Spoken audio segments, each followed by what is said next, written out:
Hi students, இந்த வீடியோவில் நம்ம link design with and without frequency reuse நம்ம பார்க்க போகிறோம். ஸோ நார்மலாக நம்ம சேட்டலைட்டில் வந்து கம்யூனிகேட் பண்ணுறோம். எர்த் ஸ்டேஷன்லேருந்து சேட்டலைட்டுக்கு கம்யூனிகேட் பண்ணுவோம். இதெல்லாம் நம்ம ஆல்ரெடி லேர்ன் பண்ணிட்டோம்.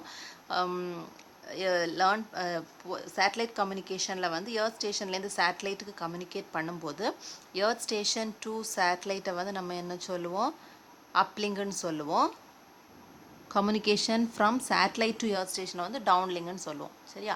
ஸோ சிக்னல்ஸ் வந்து நமக்கு தேவைக்கு டெலிஃபோன் கம்யூனிகேஷனாக இருக்கட்டும், மொபைல் கம்யூனிகேஷனாக இருக்கட்டும், ஸோ எந்த ஒரு இன்ஃபர்மேஷன் நம்ம சிக்னல் பாஸ் பண்ணும்போது சேட்டலைட்டுக்கு போய் நமக்கு எர்த் ஸ்டேஷனுக்கு கிடைக்கும். ஸோ இந்த மாதிரி சிக்னல்ஸ் வந்து பாஸ் பண்ணும்போது நமக்கு நிறைய ப்ராப்ளம்ஸ் அக்கர் ஆகும். நாய்ஸ், சம் நாய்ஸ்னால சிக்னல்ஸ் கிடைக்காம இருக்கலாம். ரெயின் அட்டென்யூஷன்னால சிக்னல்ஸ் அட்டென்யூட் ஆகும். தென் சம் அட்மாஸ்ஃபியர்னால சிக்னல்ஸ் வந்து அட்டென்யூட் ஆகும். ஸோ இந்த மாதிரி நிறைய அட்டென்யூஷன் ப்ராப்ளம்ஸ் வந்து நமக்கு சிக்னல்ஸ் டிரான்ஸ்மிட் பண்ணும்போது நமக்கு இருக்கும். சரியா? So here frequency reuse. So frequency reuse வந்து எப்படின்னா, allocation and reuse of channels throughout a coverage region is done.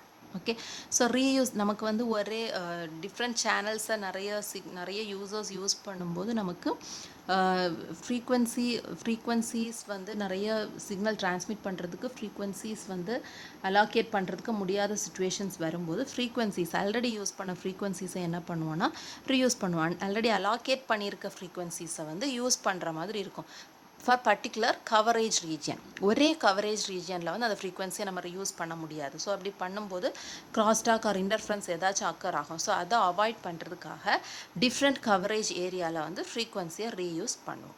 சரியா? ஸோ அப்படி ரீயூஸ் பண்ணும்போது it improves spectral efficiency and signal quality. சரியா? ஸ்பெக்ட்ரல் எஃபிஷியன்சியை வந்து இம்ப்ரூவ் பண்ணும்.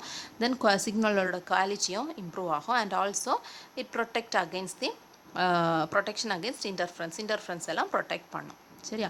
ஸோ நமக்கு தெரியும் சேட்டலைட் வந்து ஆர்பிட்டல் பிளேனில் வந்து உனக்கு ரொட்டேட் ஆகும்.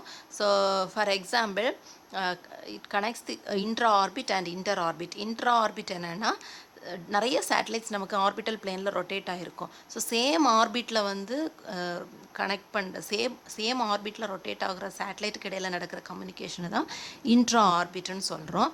இன்டர் ஆர்பிட்னா என்னென்னா, டிஃப்ரெண்ட் ஆர்பிட்டில் ரொட்டேட் ஆகிற சேட்டலைட்டுக்கு இடையில் நடக்கிற கம்யூனிகேஷனை தான் இன்டர் ஆர்பிட்னு சொல்லுவோம். சரியா?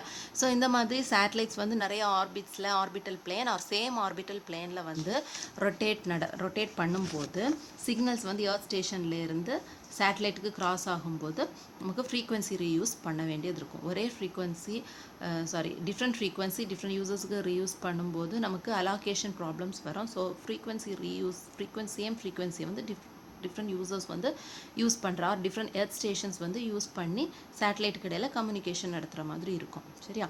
And also some polarization problems occur ஆகும்.